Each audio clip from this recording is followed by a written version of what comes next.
Morning, friends. Happy Monday. I thought I'd show you a really quick recipe for some quiche. Now, I know we got a lot of hot opinions about quiche around here. Some people love it, some people hate it, but I'm hoping that you can take maybe some of the basics that we're going to walk through in here and incorporate it into other things. So I'll show you some quick tips for turning this into any old other thing. So we'll get to that. So really this is gonna go pretty quickly. We've got a store-bought pie crust, shock horror. Normally I would tell you to make it on your own, but you know, we'll get to that another day. Hang on, let me. Iced coffee with milk. Boom, that's all you need. So we're gonna make a quiche with just stuff I had in my fridge. I'm trying to use up some things before I'm making a grocery store run today, and I want to do it quickly but efficiently, so I'm trying to use up some stuff. So we're going to make first our apéré, which is a really fancy French word for mixture.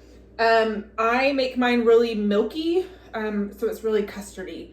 That's just a preference that I have. I like that it's a little more silky, a little lighter on the tongue, doesn't feel quite so heavy and eggy, but I do mine in thirds. A third milk, a third cream, and a third egg. So you could do a cup. You could do, you know, you could increase it, decrease it, whatever to fit your, you know, pie pan, or if you do it in a 9x13, whatever.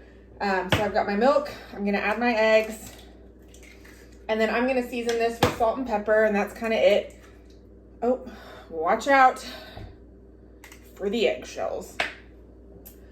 Now, if you wanted to make something sweet, you could make this same mixture of milk and cream and eggs and add some sugar, maybe some bread you've got left over from something, and some fresh berries, and make like a sweet bread pudding with little maple syrup on top, make it real nice. You could not put it in a quiche crust and add some potatoes and breakfast sausage and make like a big casserole that way. So it's really pretty versatile. So we're gonna mix this up and incorporate the eggs.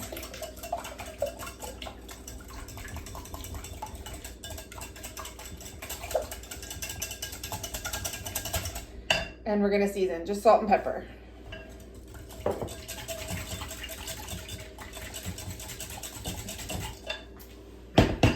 And that is ready to go, and all we're gonna do is assemble from now.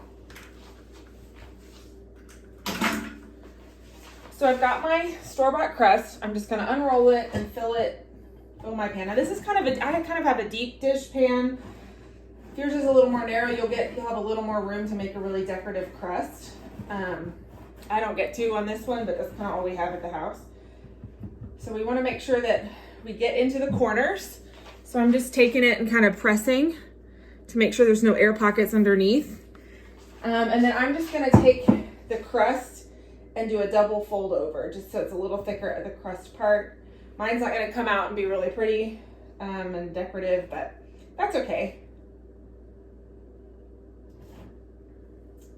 So we'll go all the way around.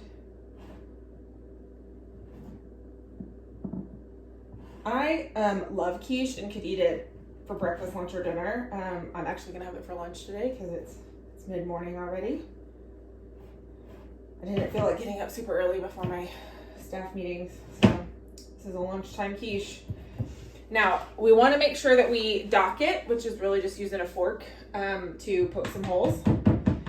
That'll keep the air underneath. It gives it kind of a place to go.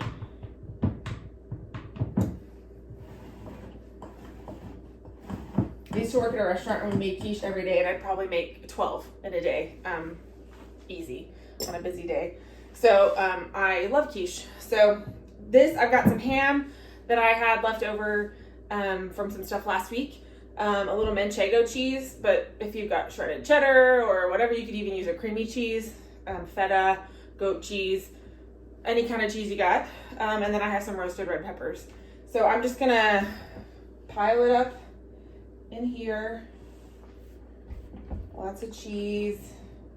You could use leftover roasted veggies or any sort of meat that you've got, any sort of cheese. You can kind of be creative. I like to use quiche as a way of using up some stuff.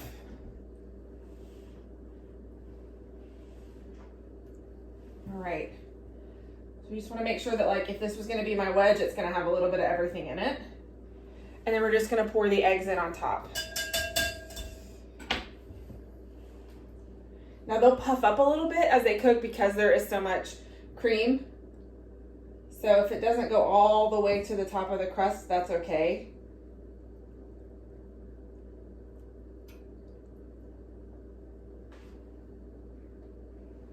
And this is gonna go into a 350-degree oven. I'm not quite sure how long this is gonna take. So when it comes out, I'll let you know how long it took. So that's it.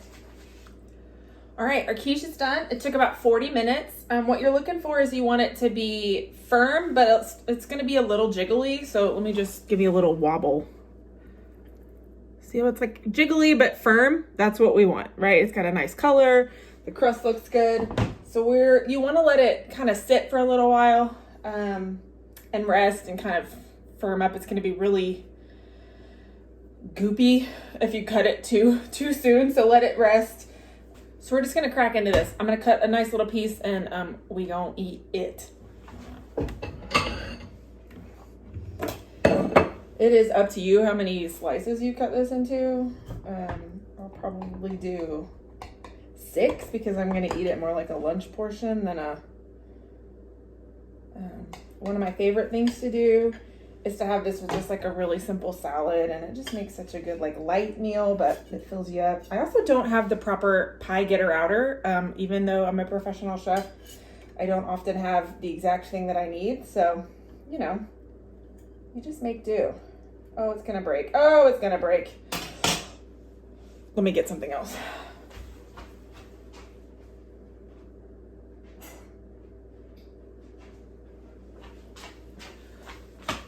Okay, we're gonna try it with this fancy thing that was my great grandmother's. So here we go. Here we go. Oh dear. Oh dear. Oh no. Okay, well, you know, it's good enough. It's fine. It's fine. This is gonna be delicious.